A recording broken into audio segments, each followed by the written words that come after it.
Ooh, a piece of candy. Ooh, a piece of candy.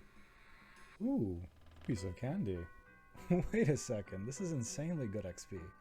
Even for melee with sub 90s and sub 10 mil gear? This is why you need zombies. Armored zombies. Hello, I'm Magister, and welcome to my in-depth guide teaching you everything you need to know about armored zombies, including how to completely avoid that pesky zombie ranger to make easy profits while fully AFK. But before that, let's quickly talk about gear. I'll be going over range and melee setups to maximize your DPS and XP. Let's breeze past range. Here your best in slot to no one's surprise is the Venenator bow, which is massive here, but what might surprise you is range void is actually a max hit over full Missouri with Zerite Van Braces. Don't sleep on range void, it's an incredibly good and free option here.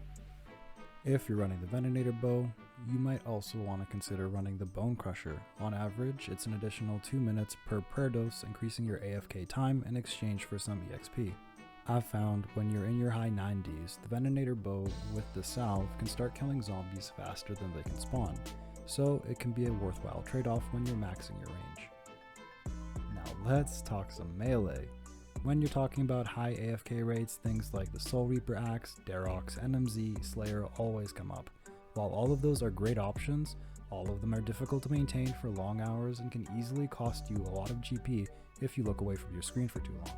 Enter in my new favorite AFK training set, which was practically built for this place, Blood Moon. Now according to the new Wiki DPS calculator, Soul Reaper, Inquisitor, and Varrocing all are supposed to beat the new Blood Moon set here. That being said, I'm 100% certain the wiki just hasn't programmed in the set effect quite yet. Give them some time, the tool they've built here is truly excellent and I actually highly recommend using it. From my own testing though, I found that the Blood Moon XP per hour is comparable to the highest DPS weapon, the Soul Reaper Axe. I might not be a Bala with full Torva, but I found that the Blood Moon is only around 2 to 4k less XP an hour than the Soul Reaper with standard melee, if that. Yet the Blood Moon requires 1/1000th of the GP and attention to essentially be just as effective. The dual maracas were made for this mob, as they're great crush weapons, something these zombies are weak to, just don't use the spec.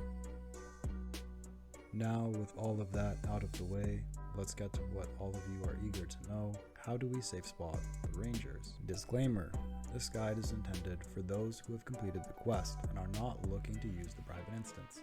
Sadly, the private instance has reduced spawn rates, greatly reducing EXP rates, meaning this guide is not friendly to irons.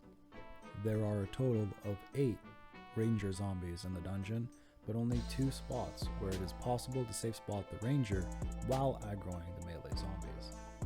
The first safe spot, which was used almost for the entirety of this video, requires just a little bit of setup.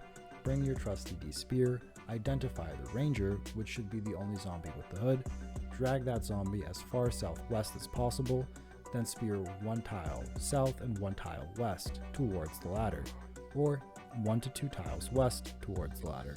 Run behind the rock and boom, you're now safe spotted.